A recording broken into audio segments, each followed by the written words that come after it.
Oke teman-teman, selamat pagi, selamat siang, selamat sore, selamat malam, dimanapun teman-teman semua berada. Kali ini kita bahas sesuatu yang baru ya di channel ini. Untuk segmennya saya masih belum tahu ya mau dimasukkan kemana. Jadi karena ada hobi baru yang saya kira perlu alat khusus untuk bantuan mengerjakan. Jadi saya memutuskan untuk menambah power tools. Jadi power tools setelah saya cari-cari, kemungkinan yang sesuai dengan kebutuhan saya adalah mini grinder atau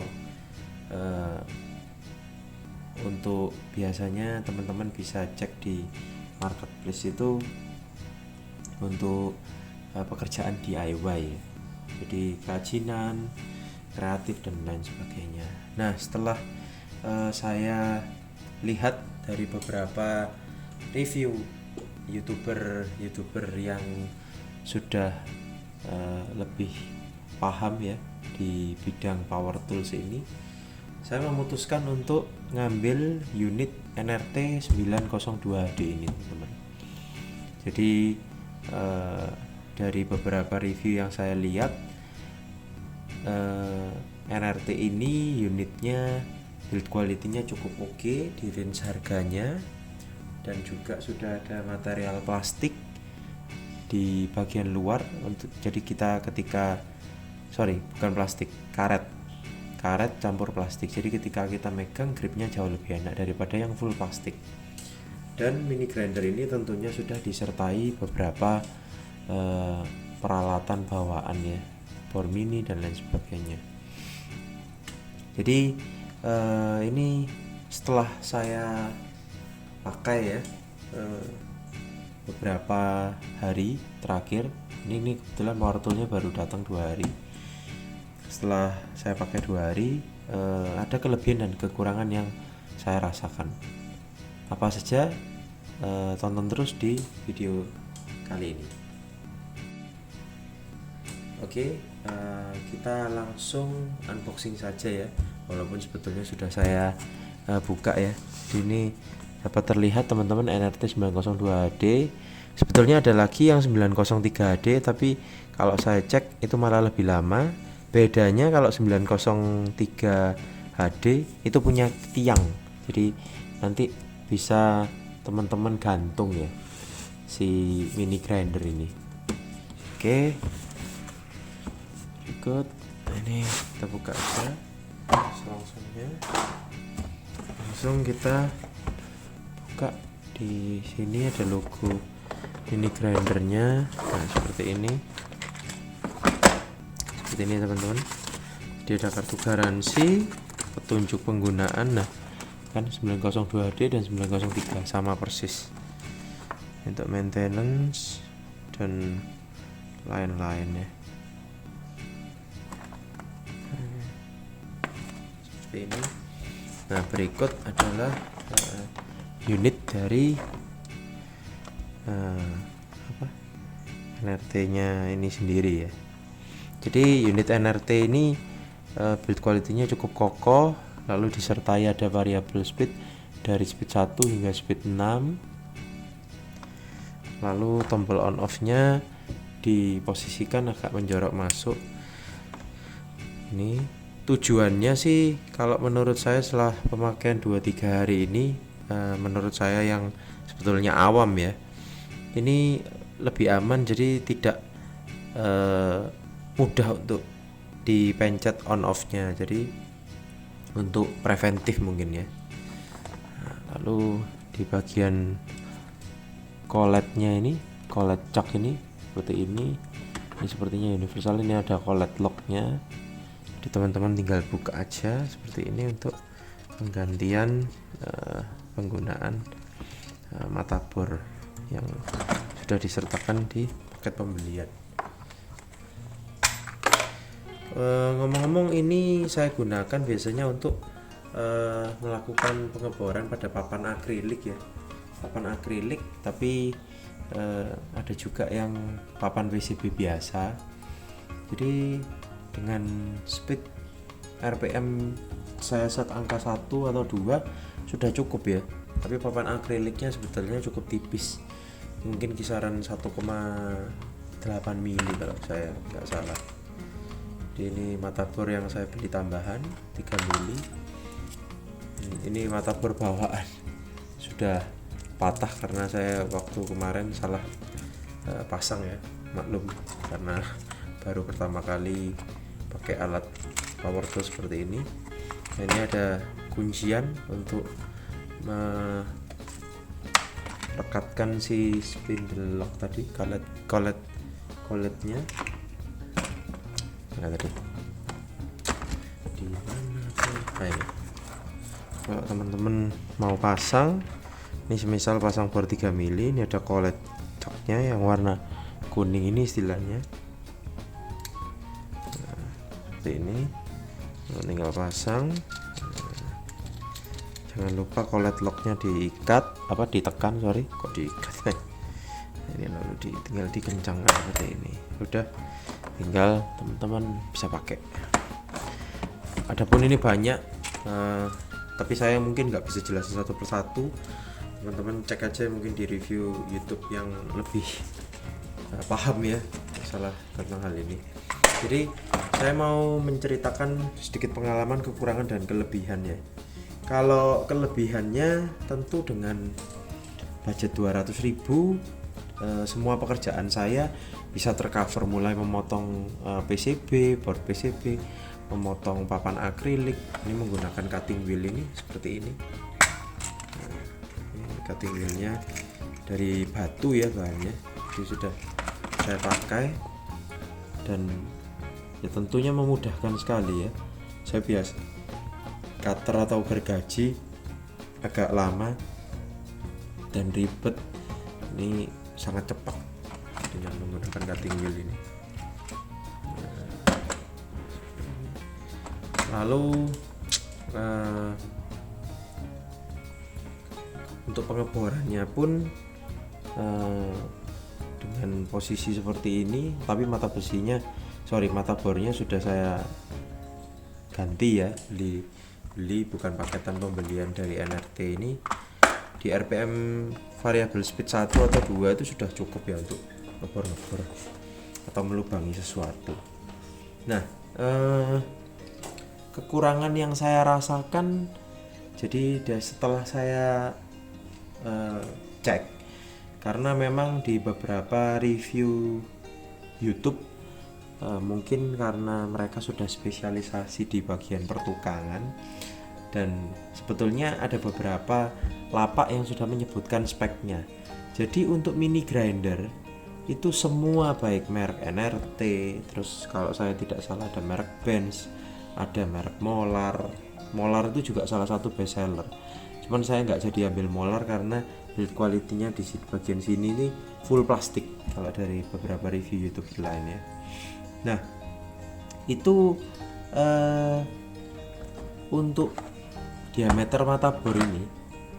Nah, ternyata yang bisa digunakan cuman 0,3 atau 0,8 hingga 3,2 mili maksimal ya. Seperti ini. Nah, ini teman-teman bisa cek ini. 3,2 mili dengan RPM 33.000. Kalau teman-teman mau tahu spek lebih detail, pengetesan, banyak sih review YouTuber lain yang alatnya lebih lengkap daripada saya.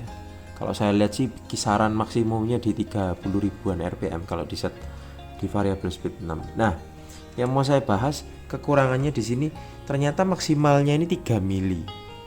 Nah, padahal saya berharap dengan adanya power tool ini bisa mengcover mata bor hingga up to 10 mili. Nah, ya udah, tapi karena terlanjur beli ya otomatis saya ngakali untuk pekerjaan saya dengan menggunakan mata bor ini maksimal 3 mili yang saya bisa dapatkan, dibolongin pelan-pelan hingga terdapat di lubang yang kita inginkan. Misalkan 6 mili, ya udah 3 mili diputar-putar terus sampai 6 mili begitu. Nah, kekurangan lain yang saya rasakan, jadi dalam bawaan NRT ini, dan saya tidak paham ya untuk barang merek lain seperti Benz atau Molar atau apapun, itu di cak kolet ini ternyata bawaannya cuman ada 3 mili dan 2 mili. Nah, ini yang jadi masalah. Padahal saya untuk beberapa pekerjaan perlu menggunakan mata bor 1 mili. Seperti ini ya, teman. Saya buka dulu.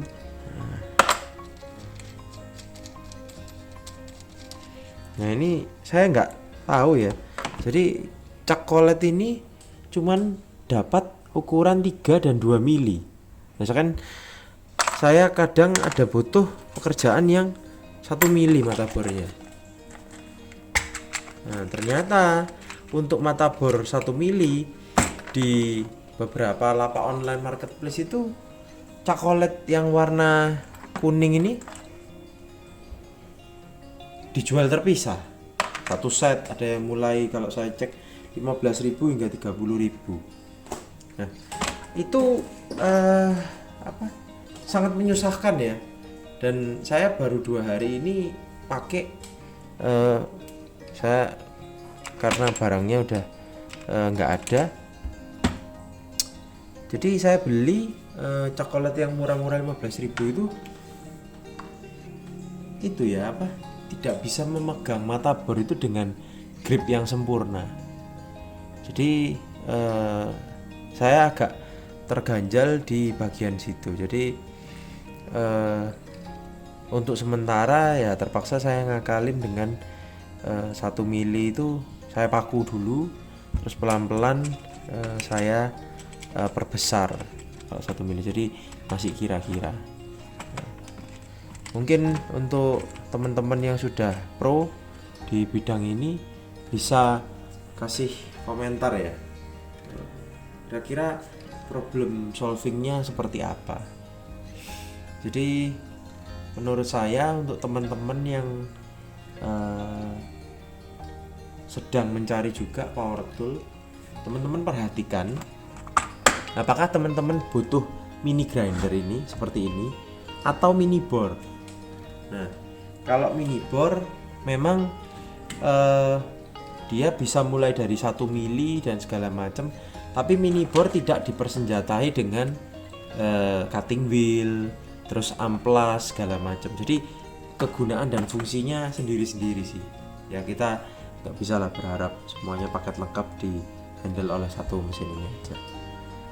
Ini NRT ini saya beli sekitar 200 ribuan ya, saya lupa. Nanti akan saya taruh link di deskripsi video ini juga.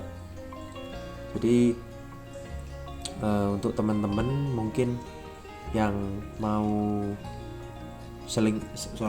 mau memulai untuk karena sering melakukan pekerjaan seputar hobi, kreatif, DIY, ini saya cukup rekomendasi ya. Nah, kenapa juga kok saya memutuskan beli mini grinder yang listrik daripada yang cordless? Memang cordless banyak keuntungan, kita bisa kerja di segala medan dan segala macamnya lah ya, ukuran juga lebih compact. Tapi karena memang kebutuhan saya yang sekarang, saya lebih banyak kerja yang ada colokan listrik. Jadi menurut saya kalau beli cordless, pertimbangannya adalah beberapa review YouTube yang dicantumkan oleh youtuber yang lebih lebih capable daripada saya. Itu RPM yang didapat itu kalau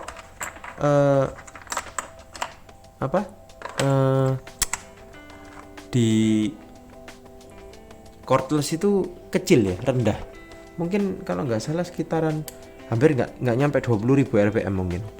Nah, bayangan saya kan kalau RPM semakin tinggi itu juga memudahkan pekerjaan saya. Jadi makanya dari itu saya memutuskan tetap memakai bor yang listrik seperti ini, bukan cordless. Mungkin rencana nanti kalau misalkan ada rezeki lebih, saya mau nambah untuk mini bore yang cordless, karena mini bore cordless juga banyak toolsnya. Selain bisa untuk melubangi, juga saya lihat bisa juga untuk screw, mur baut dan lain sebagainya. Lalu untuk shock, kunci 10, kunci 12 untuk mobil, ketika kita bongkar-bongkar mobil juga banyak yang bisa terbantu dengan alat tersebut. Oke, mungkin sekian review sedikit lah dari beberapa hari pemakaian NRT ini. Terima kasih teman-teman sudah menonton video ini. Selalu sehat, tetap semangat dimanapun teman-teman berada. Sampai bertemu di video berikutnya. Oke.